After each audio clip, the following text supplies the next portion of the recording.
theravens.in.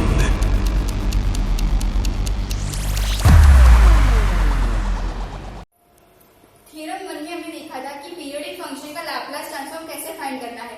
अब हम उसका एग्जांपल देखते हैं कि एक्चुअली में पीरियोडिक फंक्शन होता क्या है और उसका लाप्लास ट्रांसफॉर्म हम कैसे फाइंड कर सकते हैं।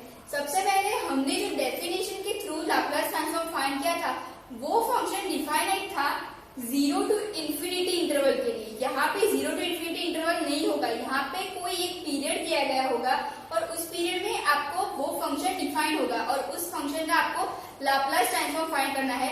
सो उस फंक्शन को पीरियोडिक फंक्शन कह सकते हैं। अब पीरियोडिक फंक्शन को रिकॉग्नाइज कैसे करें, हमको पता कैसे चलेगा कि ये पीरियोडिक फंक्शन है। तो सबसे पहले ये बिल्कुल सिमिलर लग रहा है हमारी डेफिनेशन के थ्रू हम जो एग्जाम्पल देखा था उससे, लेकिन यहाँ पे 0 to इंफिनिटी इंटरवल नहीं है। यहाँ पे 0 to इंफिनिटी इंटरवल नहीं है, इसलिए हम डेफिनेशन का यूज नहीं कर सकते। सो हमें सबसे पहले देखना पड़ेगा कि यहाँ पे कौन सा इंटरवल दिया गया है।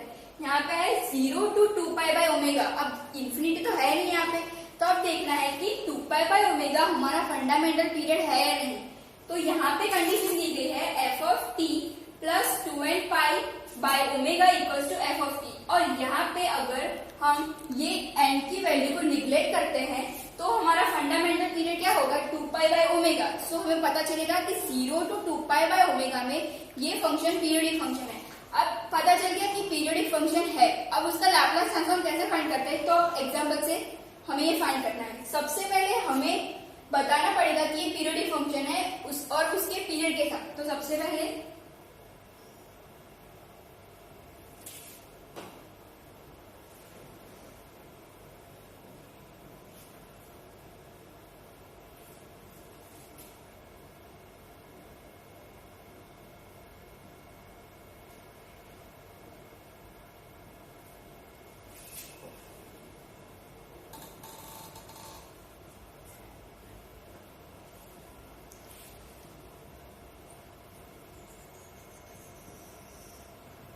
अब उसका लैप्लास ट्रांसफॉर्म फाइंड करते हैं।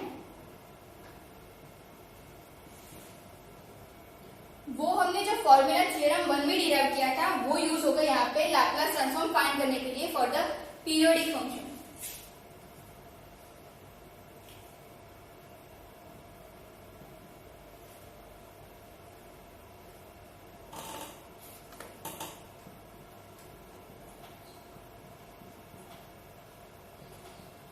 यहाँ पे हमारा इंटरवल है 0 to 2π/ω।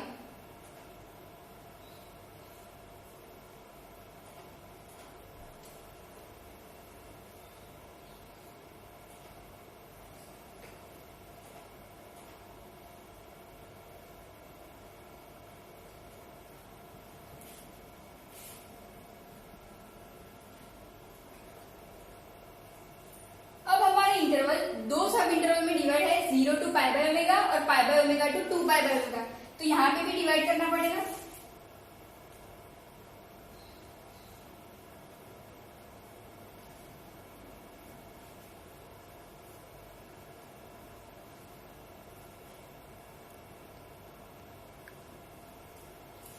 π/ω के लिए वैल्यू क्या है sin ω(t).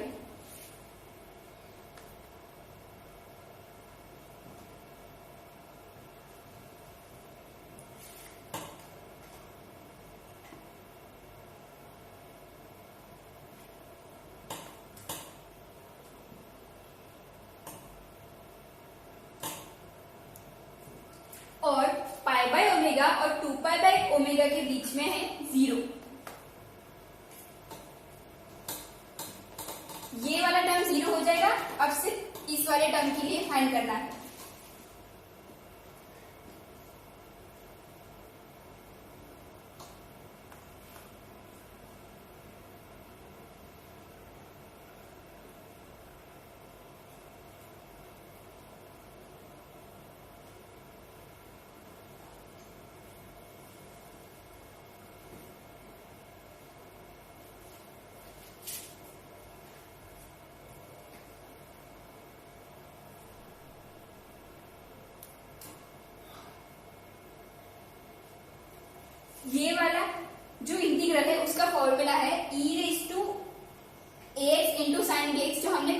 एग्जाम्पल में देखा था।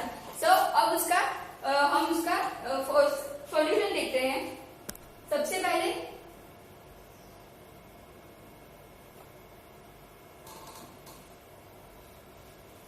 ये क्यों आएगा, क्योंकि a equals to minus s और d इक्वल्स टू ओमेगा।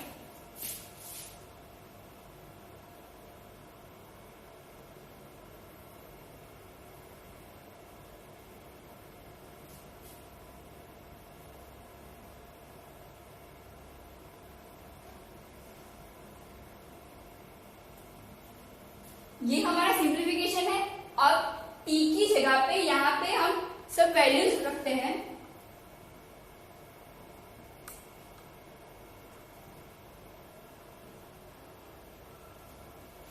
सबसे पहले पाई बाय ओमेगा, तो यहाँ पे क्या आएगा, e raise to minus pi s by omega.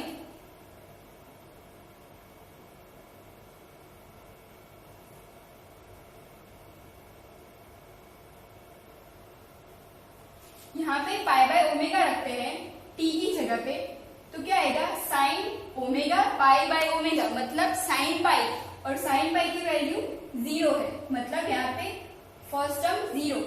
यहाँ पे cos omega pi upon omega, और इसकी वैल्यू रहेगी कॉस ओमेगा जो है -1। यहाँ पे क्या आएगा, माइनस ओमेगा इंटू -1, मतलब प्लस ओमेगा।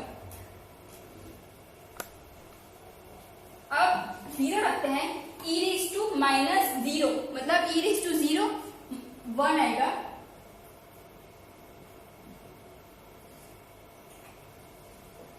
यहाँ पे साइन 0 0,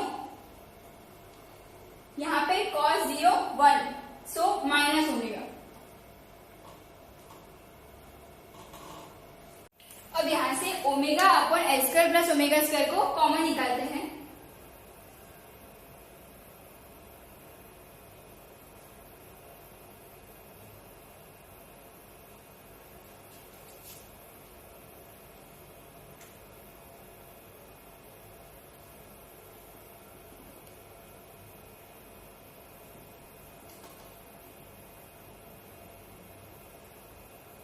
इसके दो फैक्टर्स होंगे, a प्लस बी और a माइनस बी, क्योंकि ये फॉर्म है ए स्क्वायर माइनस बी स्क्वायर का।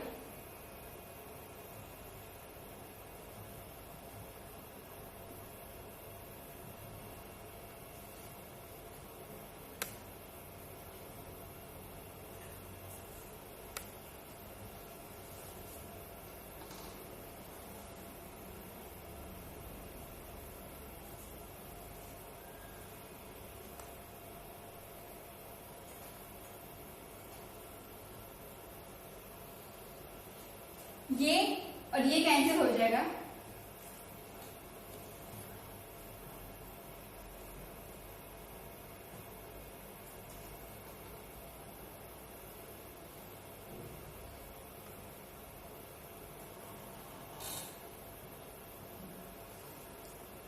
This will be our final answer, और ये है हमारा लाप्लास ट्रांसफॉर्म पीरियोडिक फंक्शन का लाप्लास ट्रांसफॉर्म।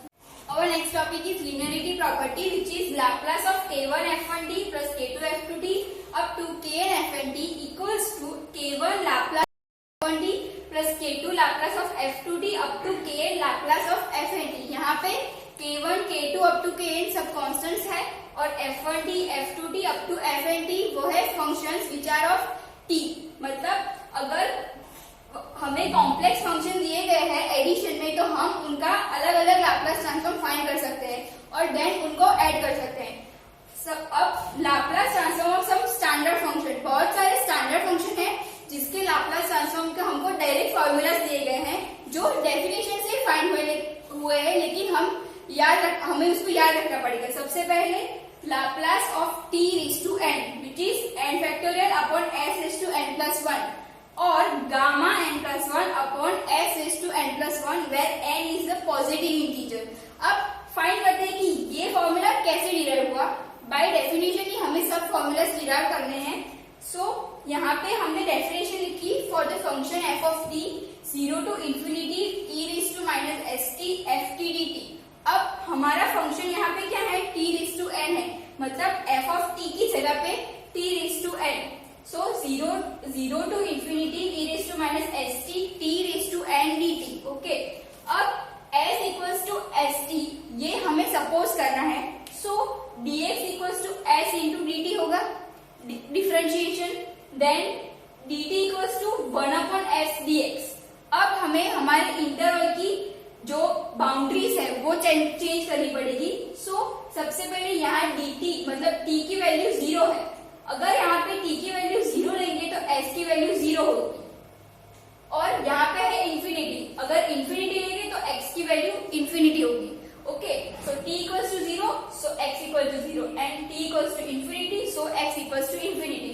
अब इस वाले इंटीग्रल में हम dt t वाली सभी टर्म्स निकाल देंगे और उसकी जगह पे x वाली टर्म्स आएंगी।